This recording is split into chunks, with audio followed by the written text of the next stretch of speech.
For those who don't speak Spanish, we do have simultaneous translation, just in case you can get the headphones outside. Thank you.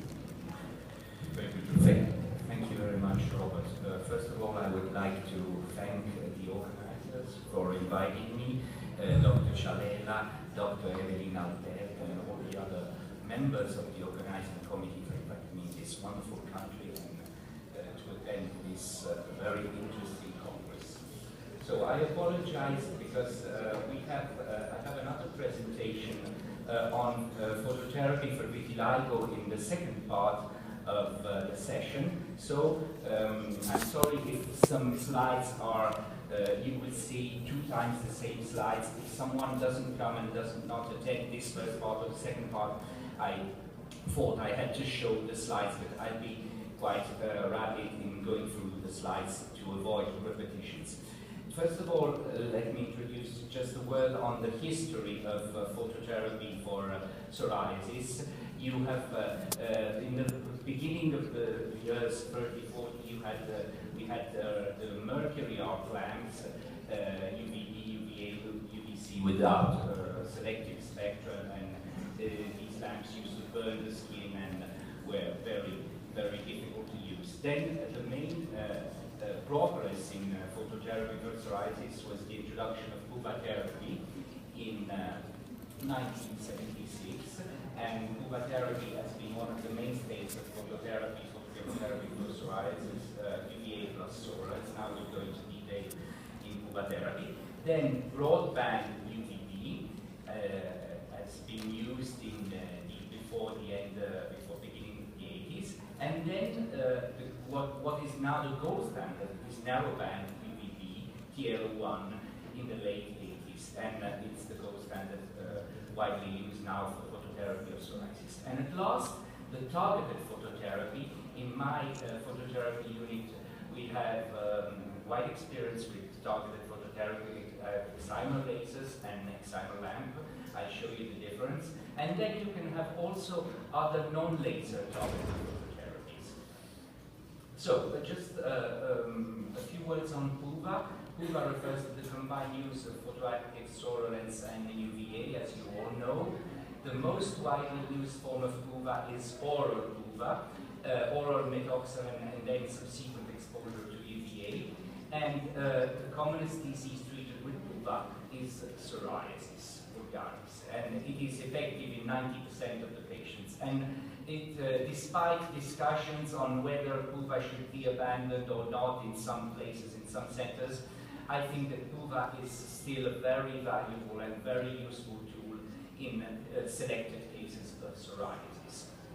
There is there are data on the excessive exposure to PUVA therapy, and on the contrary, with narrowband UVB, we still don't know with certainty, and on the increased risk of developing non-melanoma skin cancer. So this is a fact. And topical PUVA therapy is an alternative to reduce these risks. A quick overview on the mechanism of action of PUVA. PUVA has a very strong pro-apoptotic and immunosuppressive effect on T cells and keratinocyte proliferation.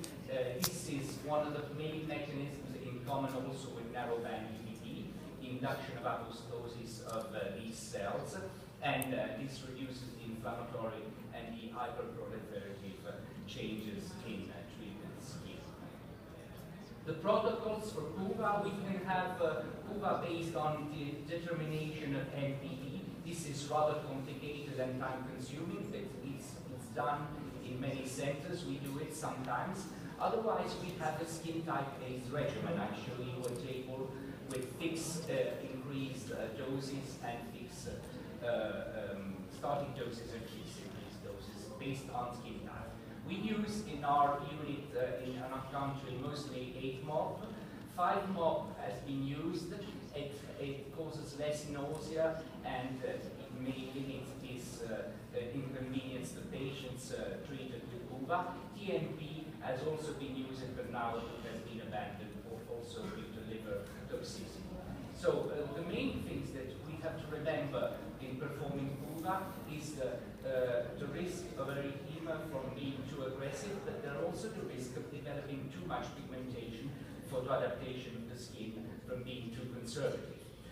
This is the protocol we use based on skin type. This is the starting dose, and then usually we have an increase of 1 joule per session, you see, based on the skin type. We think this is rather practical and less time consuming as compared to the MPD determination. Just a quick overview on BAF-PUVA. BAF-PUVA has the big advantage of lack of gastrointestinal and systemic side effects and phototoxicity.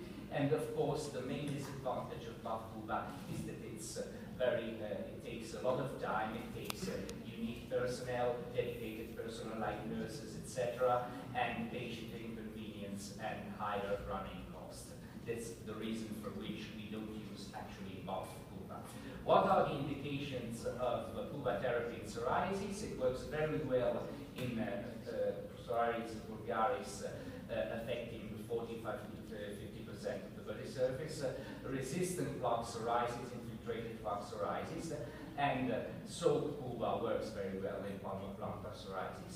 Where it does not work very well, elbows and knees, we'll see that in these cases the laser may be a good option. Erythrodermic is not indicated, inverse psoriasis also, postular psoriasis not indicated, and of course there are difficult areas where PUVA and in general phototherapy cannot be used easily. This is one of our typical cases that did not respond to narrowband UVB, and after PUVA treatments you see the tanning on the skin with very, very good results on the treated areas.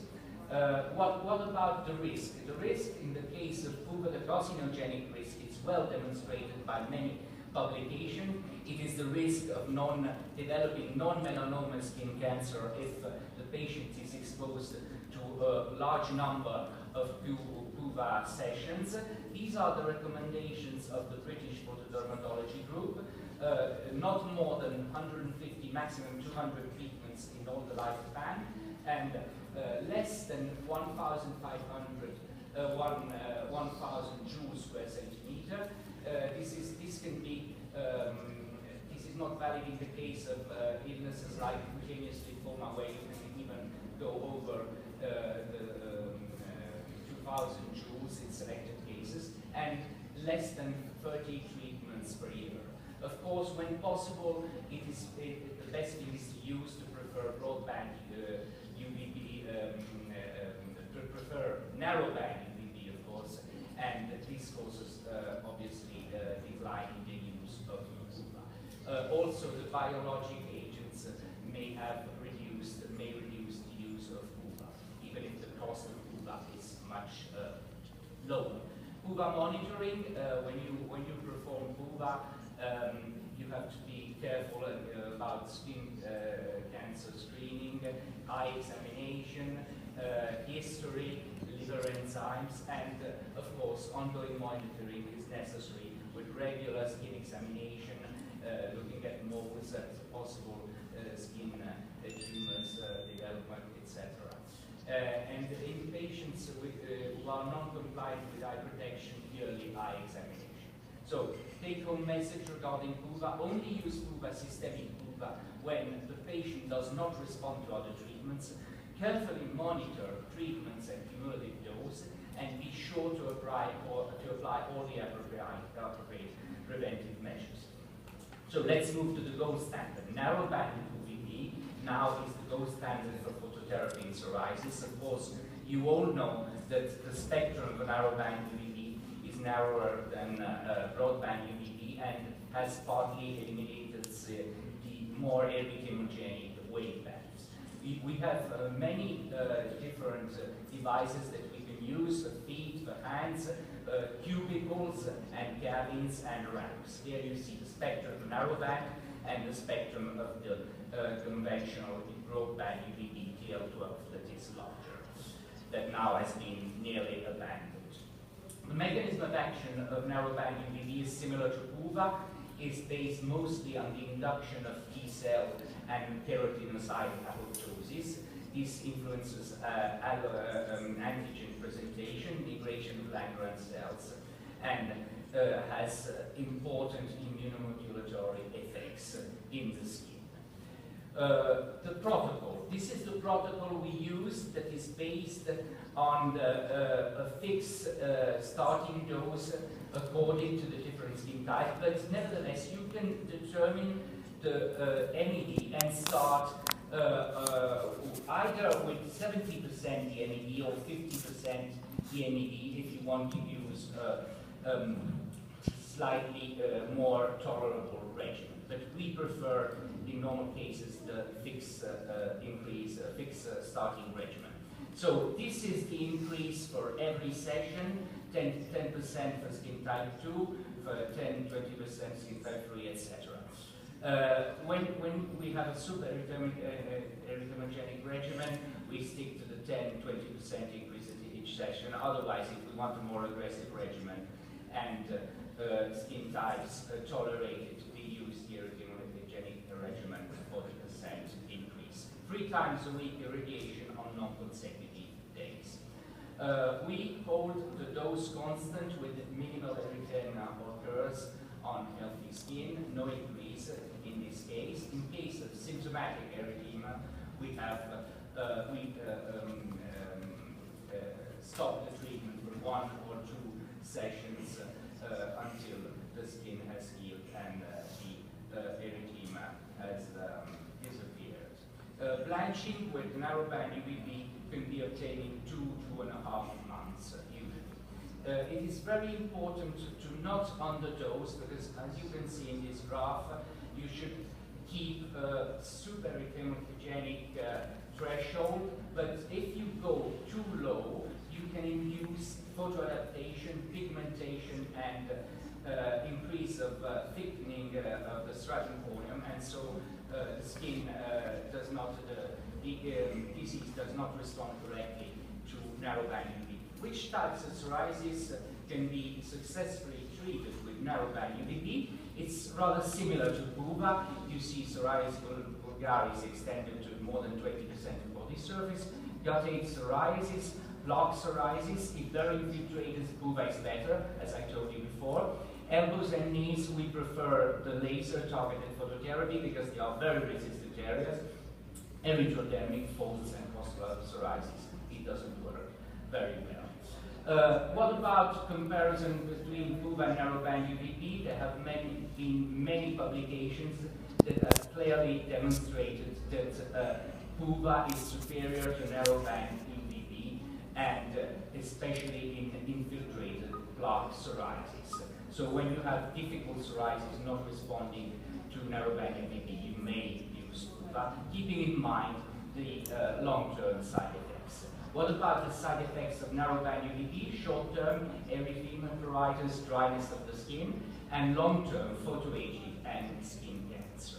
Here, unfortunately, we don't have all the data that we have on BUVA. So we believe that, of course, there is a carcinogenic risk due to the exposure, chronic exposure to narrowband UVB, but this risk is not clearly demonstrated, and we don't have, for the moment, precise doses or guidelines in terms of maximum doses or cumulative dose. In the studies, it was not clearly demonstrated the effect, the carcinogenic effect of narrowband UVB, but it was demonstrated nevertheless when patients had prior exposure to BUVA. So the recommendation would be to correctly evaluate the patient before inclusion, skin type, age, and history, etc.